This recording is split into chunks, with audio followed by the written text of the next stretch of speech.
Everyone, welcome back to my mini vlog guys. এই ভ্লগটা করার জন্য আমি সুপার ডুপার এক্সাইটেড। তার কারণ হচ্ছে আমি যাচ্ছি কলকাতা। একটু মন খারাপও হচ্ছে যেহেতু রাহুল আমার সাথে এখন যাচ্ছে না, আমি আর মাম্মা মিলে যাচ্ছি। যাই হোক, মাম্মাকে নিয়ে ট্রাভেল করতে আমার ভালোই লাগে, একটু ভয় লাগে বাট ভালোই লাগে আমার। আর এই যে আমরা এখানে গাড়িতে উঠে গেছি আর মাম্মা এখানে তার দাভাইকে বলছে গাড়িতে ওঠার জন্য, মানে আমাদের সাথে যাওয়ার জন্য আর কি। তো যাই হোক, এই যে আমরা এখান থেকে বেরিয়ে গেছি এখন সবাইকে টাটা টাটা করে। আর এখানে গিয়ে ফার্স্টে আমি পিয়াদির সাথে দেখা করি, বাট পিয়াদিকে দেখানোর মতো অবস্থায় ছিলাম না, তার জন্য পিয়াদিকে ব্লগে নেইনি।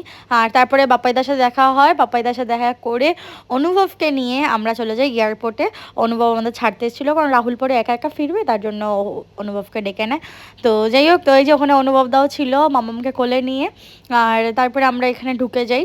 আর এই যে আমাদের চেকিং ফেকিং হয়ে যাওয়ার পর এখান থেকে মাম্মা আমাকে একটা জিনিস কিনে দিই, আর আমি এখান থেকে কিছু স্ন্যাক্স নিয়ে নিই আর কফি নেই, কারণ আমার সকাল সকাল উঠে মানে আমি যদি কিছু না খাই না আমার শরীর খুব বেশি খারাপ করে। আর যেহেতু মাম্মামকে নিয়ে আর তার মধ্যে আমার যাচ্ছে তাইভাবে মানে শরীর খুব খারাপ হয়ে যায়, তো খুব বাজেভাবে পিরিয়ডসও হয়ে যায়, তার জন্য আমার একদম মানে একদমই ভালো লাগছিল না, বাট খুব কষ্ট হচ্ছিলো। আর আমার যেহেতু খুব শরীর খারাপ হয়, তো এটার জন্য আর কি তারপরেও কোনো রকমভাবে একটা মানে ছিলাম আর কি আমি।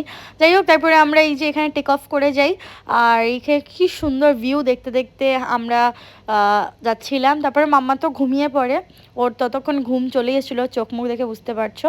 তো যাই হোক, ভালো লাগে মানে এইরকমভাবে একা একা যেতে, আবার একটু ভয়ও করে। আর সেদিনকে সত্যি আমার খুব ভয়ও করছিল, একটা মেঘলা মেঘলা ওয়েদারও ছিল যখন আমরা জাস্ট কলকাতা ঢুকি, মেঘলা একটা ওয়েদারও ছিল। আর মানে আমার তখন খুব ভয় লাগছিল। এখন তো ওয়েদারটা পুরো ক্লিয়ার, বাট তখন আমার একটু ভ্লগিং করার মানে ভালোও লাগছিল না।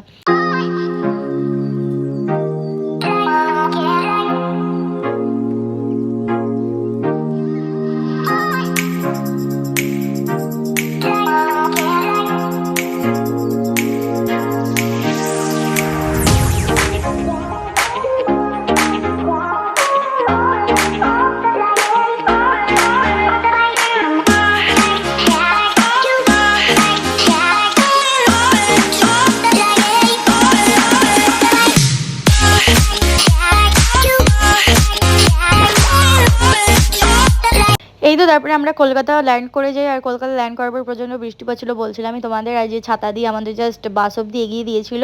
তো তারপরে আমরা বাস থেকে নেমে আমরা ব্যাগ কালেক্ট করি। তো এইটুকু ছিল ব্লগটা। ভালো লাগলে প্লিজ লাইক কমেন্ট শেয়ার। তো নেক্সট পার্ট আসছে, তো দেখতে থাকো।